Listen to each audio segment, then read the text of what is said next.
మరి ఈరోజు అత్యంత ముఖ్యమైనటువంటి సమస్య రాష్ట్రంలో గ్రామంలో ప్రతి ఒక్క వీధిలో ప్రతి ఒక్క పట్టణ ప్రాంతాల్లో ప్రతి ఒక్క గలీలో బెల్ట్ షాపుల బెడద విపరీతంగా పెరిగిపోయింది. దానికి సంబంధించిన ప్రశ్న ఈరోజు ప్రభుత్వాన్ని మరి అడిగి మరి ఒక బెల్ట్ షాపుల బెడద నుంచి మరి ప్రజలకు విముక్తి కలిగిస్తారా అనే ఒక అంశం పైన ప్రశ్న ఉంటే మరి వారికి నచ్చిన ప్రశ్నలన్నీ తీసుకొని మా ప్రశ్న రాగానే మరి హౌస్ని వాయిదా వేయడం చూస్తే చాలా బాధాకరమైన విషయం. మరి గతంలో పిసిసి అధ్యక్షుడు ఉన్నటువంటి రేవంత్ రెడ్డి గారు మరి గతంలో అసెంబ్లీలో కాంగ్రెస్ పక్ష నేతగా ఉన్నటువంటి బట్టి విక్రమార్క గారు వీరిద్దరు కూడా మేము అధికారంలో రాగానే ఎక్సైజ్ పాలసీని మేము చేంజ్ చేస్తాము, బెల్ట్ షాపులు పూర్తిగా ఎత్తివేస్తామని చెప్పేసి కూడా వారు అభయహస్తంలో హామీ ఇవ్వడం జరిగింది. ఏడాది కావస్తోంది, సంవత్సరం పూర్తి అయిపోయింది. బెల్ట్ షాపులు తీయకపోగా ఇంకా బెల్ట్ షాపులను ప్రోత్సహించి పెద్ద ఎత్తున ప్రతి వీధిలో ప్రతి గల్లీలో ఈరోజు బెల్ట్ షాపులు పెరిగిపోయినాయి. మరి వారిని బెల్ట్ షాపులు నియంత్రించడానికి ఏమేమి మీరు యాక్షన్ తీసుకున్నారంటే వారు ఇచ్చిన సమాధానంలో చూసాం, లిఖితపూర్వ సమాధానంలో పూర్తిగా బెల్ట్ షాపులను ప్రోత్సహించే విధంగా వారి యొక్క చర్యలు ఉన్నాయి. ఆబ్కారీ శాఖ వారి కానివ్వండి, పోలీస్ శాఖ వారి కానివ్వండి, ప్రభుత్వం తీరు కానీ కేవలం ఎన్నికల సమయంలో ఎన్నికల కోడ్ ఉన్నప్పుడే కేసులు అయినాయి తప్ప దాని తర్వాత నామమాత్రంగా రాష్ట్ర వ్యాప్తంగా 100-150 అయినాయి. పార్లమెంట్ ఎన్నికల సమయంలో ఏప్రిల్ మేలో వేల సంఖ్యలో కేసులు అయితే అక్రమ మద్యం అమ్మకాలపై మిగతా నెలలో కేవలం 100-200 తూతు మంత్రంగా కేసులు బుక్ చేసి మరి చేతులు దులుపుకునే ప్రయత్నం ప్రభుత్వం చేస్తూ ఉందంటే దీన్ని బట్టి స్పష్టంగా బెల్ట్ షాపులని ప్రోత్సహిస్తుంది ప్రభుత్వం. గతంలో ఇదే రేవంత్ రెడ్డి గారు పిసిసి అధ్యక్షుడిగా, ఇదే బట్టి విక్రమార్క గారు లీడర్ ఆఫ్ మరి మన కాంగ్రెస్ పార్టీ లెజిస్లేటివ్ పార్టీ నాయకుడిగా మాటలు ఈరోజు ఎందుకు మారినారు?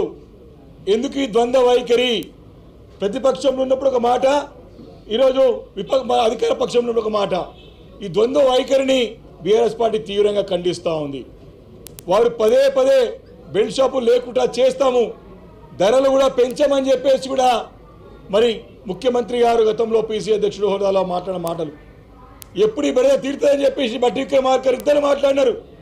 ఈరోజు స్పష్టంగా తెలుస్తోంది వీరు మద్యాన్ని ప్రోత్సహించి రేట్లు పెంచేటువంటి ఆలోచన కూడా ప్రభుత్వం ఉంది.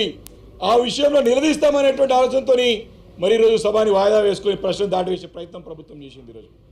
కాబట్టి ఇలాంటి అంశాలు ముఖ్యమైన అంశాలు. దాంతోపాటు ఈ యొక్క బెల్ట్ షాప్ల పేరు మీద గీతా కార్మికుల ఇండ్లపైన గ్రామీణ వాతావరణంలో గీతా కార్మికుల ఇండ్లపైన దాడులు చేసి వారిపైన అక్రమ కేసులు బనాయిస్తూ ఉన్నారు. మరి గతంలో బీఆర్ఎస్ ప్రభుత్వం ఉన్నప్పుడు మరి హైదరాబాద్ నగరంలో మూసివేసినటువంటి ఈ యొక్క గీతా పారిశ్రామిక సహకార సంఘాలు కళ్ళు దుకాణాలని ఓపెన్ చేసింది కేసీఆర్ గారి నాయకత్వంలో. రాష్ట్ర వ్యాప్తంగా గ్రామాల్లో వారికి వనాలకి ఈత చెట్లకి మరి ప్రోత్సహించి చెట్లు నాటించి మరి గీతా వృత్తిని కాపాడే ప్రయత్నం చేస్తే ఈరోజు గీతా వృత్తిని పూర్తిగా నిర్వీర్యం చేసి ఈ మద్యం అమ్మకాల ద్వారా ఈ మద్యంతో మరి ప్రోత్సహించి ఇటు గీతా వృత్తిని కూడా నిర్వీర్యం చేసే ప్రయత్నం ప్రభుత్వం చేస్తున్నట్టు స్పష్టంగా కనపడతా ఉంది. కాబట్టి దీనిపైన సమాధానం ప్రభుత్వం చెప్పలేకపోతున్నది. వారి ద్వంద్వ వైఖరి బయటపడతా ఉన్నది.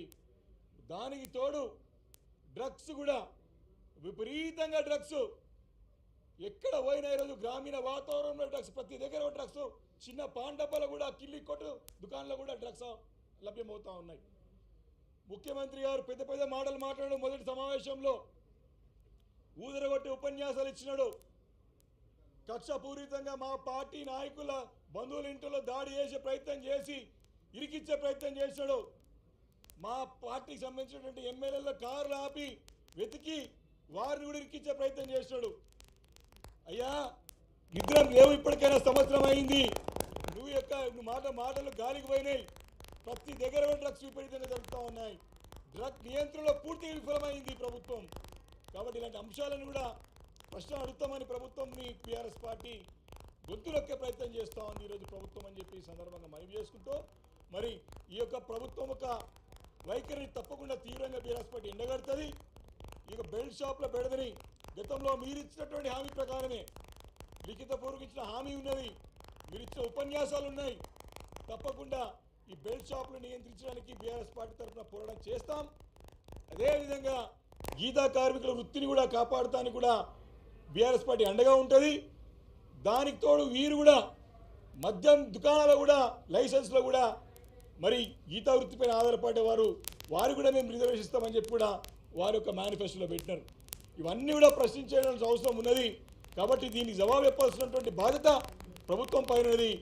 ఏడాదిగా వస్తూ ఉంది, దాటవేసే ప్రయత్నమే తప్ప సమాధానం చెప్పడానికి, తప్పులు సరిదిద్దుకోవడానికి, వారు ఇచ్చిన హామీలు నిలబెట్టడానికి ఎలాంటి ప్రయత్నం చేస్తలేదని చెప్పేసి కూడా ఈ సందర్భంగా మనవి చేసుకుంటూ ఖచ్చితంగా ప్రభుత్వం మెడలు వంచుతాం, నిలదీస్తాం. మాకు భయపడి గజగజలాడేసి తప్పించుకునే ప్రయత్నం చేస్తూ ఉన్నారు. ఇటు అసెంబ్లీలో కానీ ప్రజాక్షేత్రంలో కానీ కాంగ్రెస్ పార్టీ ప్రభుత్వాన్ని భరతం పడతాం. వారు ఇచ్చిన హామీలని అమలు చేసే వరకు కూడా గ్రామాన కూడా ఈ ప్రభుత్వాన్ని నిలదీస్తామని చెప్పేసి కూడా హెచ్చరిస్తా ఉన్నాను.